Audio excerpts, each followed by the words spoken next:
Welcome back. In a moment, we'll examine Donald Trump's war with the media. First, here are some other stories to keep an eye on. 8 Japanese high school students have died in an avalanche at a ski resort north of Tokyo. More than 50 students and 11 teachers were on a 3-day mountaineering trip when the disaster happened. More than 100 troops have been deployed in a major rescue effort. Prosecutors in South Korea have applied for an arrest warrant for the country's impeached president. Park Geun-hye was removed from office over her role in a corruption scandal. Her impeachment means she has now lost her presidential immunity. And one of the Kremlin's most vocal critics has been arrested at an anti-corruption rally in Moscow. Alexei Navalny joined thousands on the streets of the Russian capital to call for the resignation of Prime Minister Dmitry Medvedev over corruption allegations. Back to our discussion of the Trump administration, and if there is one way to make sure you get lots of headlines, it's to go into battle with the media. Sean Spicer's rants at the White House press corps have made the daily press briefings a must-watch, and Trump has tweeted about so-called fake news 30 times since taking office. Donald Trump has popularised the term fake news. He applies the term to several of the news outlets critical of him. However, it's only one of many controversial comments he's made when discussing the press. On one occasion, the Trump administration limited press access to an off-camera press briefing. Several news outlets boycotted the briefing in protest. The decision caused relations between the administration and the press corps to deteriorate further. The president's decision to miss his first White House Correspondents' Dinner breaks with decades of tradition. The event is usually a highlight of the Washington calendar and sees journalists and government officials come together for light-hearted jokes at the expense of one another. And in perhaps the clearest example of how the Trump administration sees the media, Steve Bannon, one of Donald Trump's closest advisors, referred to the media as the opposition party. Well, to discuss that further, I'm joined now by Chris Burkitt, who's a television news executive and broadcast media consultant, and still with us, Newsweek magazine reporter Miran Gidda. Chris, does a president have to get on with this elite club of journalists, the White House press corps? Not at all. I mean, presidents, by and large, have had many presidents have had tricky relationships with the press corps. Bill Clinton also regarded the media, generally speaking, as part of a conspiracy against him for digging up various amounts of dirt against him. Obviously, President Nixon had problems with the press corps. So I don't think that by any means it should necessarily be seen that they have a close relationship. It should be competitive, I suppose, that one is checking on checks and balances of the other. But to actually accuse the press of doing fake news, of lying about him, that takes things to another level, doesn't it? I mean, it's completely unprecedented, and I think, it is vitally important that we have a White House press corps to, follow the president, to report on what he's doing. And we've seen that there's been accreditation given as well to these new publications that are very right-wing, that actually do sometimes peddle in fake news, which is sort of, I suppose, diluting the quality, if you like, of the pool. But certainly the fact that Donald Trump is applying the term fake news to organizations like CNN, like the New York Times, organizations which are for the most part deeply reputable, it also muddies the term. When we first came across fake news, it meant what it said. Now it's just being shouted at any piece of information the president doesn't like, and it's so damaging and worrying for us as journalists. I mean, Chris, they've always had a lively political debate, haven't they, in the media landscape in the United States, particularly, I suppose, with the right-wing talk show host. That's been part of daily life.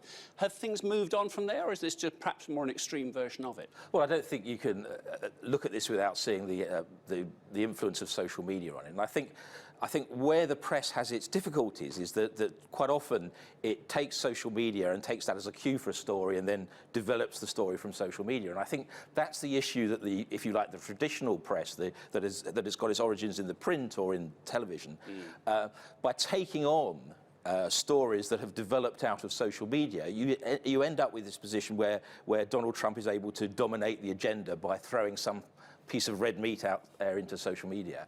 And I always had a saying which was adopted from the New York Times, which is hunt big game, not rabbits. And I think what sometimes social media means is that news organizations lose sight of the big game and chase around rabbits the whole time. Rabbits put out there by social media tweets and what have you.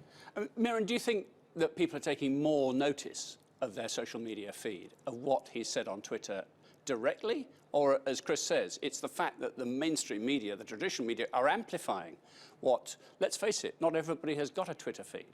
I think with Donald Trump's tweets in particular, it was certainly the case during the campaign that the media, as you say, went scurrying after the rabbits too often. And there has been an acknowledgement as well that too often they let themselves be led by Trump. And what would often happen is if there was a genuinely big scandal going on, Trump would tweet something. So when Mike Pence got booed by Hamilton, I can't remember exactly what the bigger story was, but Trump tweeted about it and everyone sort of went down after that.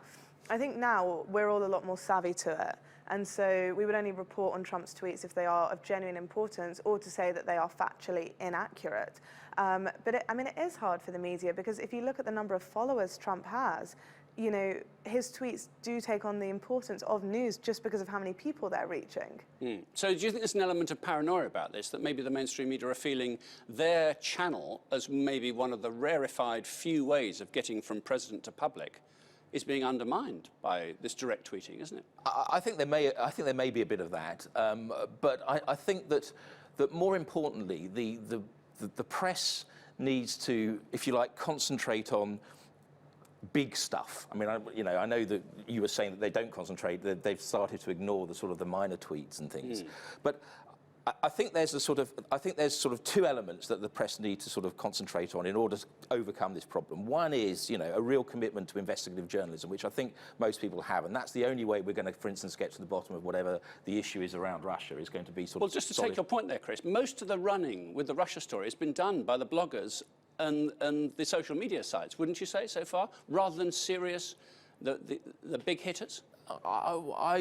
It may be that some of the lines have been put out there, but if you like, the effects come when the Washington Post and the New York Times weigh in on the and subject. Newsweek weigh in on the subject, and that's when you get national security advisors being forced to step down and attorney generals being forced to recuse themselves. So they still have clout. So they still have clout. But I think there are two things. The other thing is to hold Donald Trump to account on issues that he said are important and that are important to his constituency. So it's about healthcare. It's about, you know, whether real jobs are growing in the Midwest and in the Rust Belt and the places that have voted for him. It's about the issues that he won the election on, and to, if you like, fact check around those issues and not the size of the crowd for the inauguration and everything else that everybody seems to be obsessed about fact checking. I mean, I think there's a sort of weakness in fact checking, which everything gets the same level. You know, Trump has made done 14 lies in his last speech. We fact check them, and a huge fact, lie is given equal, in a fact check list is given equal to a minor one. And I think, what we need to look at is the big stuff. And in trying to do that, how does the press stop then chasing each other, or, as you say, running like rabbits about the latest tweet, and actually pause and maybe go quiet for a minute and do some digging? I mean, that's a traditional Newsweek type role, isn't it? Absolutely, and I think, that is definitely continuing. Newsweek, the New York Times, Washington Post, all of these sort of big companies do have investigative journalists, hunting the big game. But the fact is, the news industry is very competitive. We all know that it's facing significant challenges in terms of loss of ad revenue, all of this. Probably don't have time to go into it now. But it means that we do have to report on the news as it unfolds, because we need to stay ahead of the competition.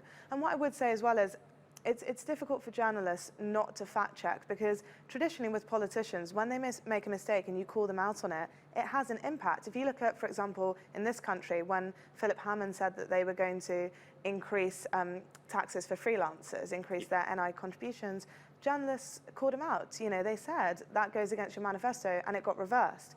It's difficult for us to now accept. We're living in different times, though, and it's isn't it? He lies, and it doesn't seem to matter very much indeed. And it's very strange. But what about the traditional idea, Chris, wasn't a president, OK, you fought in that partisan way within your own group, and then you took yourself to the country, but then you were president, you were head of state for the whole country. The fact even now he is giving favours, I think he's given more interviews to the Fox News channel than any other since becoming president. Does that really matter? Do we have to just get used to that as a new way of working? Well, undoubtedly he doesn't govern like a traditional president, and undoubtedly he has carried over aspects of his behaviour and his favouritism, if you like, from the campaign into the White House. And President Obama also allowed various, had an issue with Fox News during some of his administration and kept them at arm's length, and also allowed a new variety of online contributors to become part of the White House press corps. So it's not completely unique, but he's a different being. He's not a politician. I think we're judging Donald Trump by the standards of politicians. This is the first time we've had a non-politician who's come to the White House. Politicians know that when they take office, they become part of a bigger thing. They are trained politicians. He is a businessman. It is different. He does it in a different way, and it's part of his appeal. And I think he's unlikely to change, and I think journalists that hope he will, and that suddenly, and you see a lot of op-ed people saying, you know, when is he going to Eventually he'll become presidential. I don't see it happening. OK, we'll live with the chaos for another few years. Chris Burkitt and Miriam Gitter, thank you both very much indeed. We end our programme with the Insight Bite. This is just a little something we think you should know, and we can bring you news of President Trump's latest initiative to make America great again. It's being dubbed the White House SWAT Team, a new innovation department, which the billionaire businessman has tasked with fixing the country's ailing federal bureaucracy. The Innovation Office will be headed up by the president's son-in-law, Jared Kushner, who says he wants to see the government run like a great American company. And that's all from me for now. I'm Martin Stanford. That was Insight.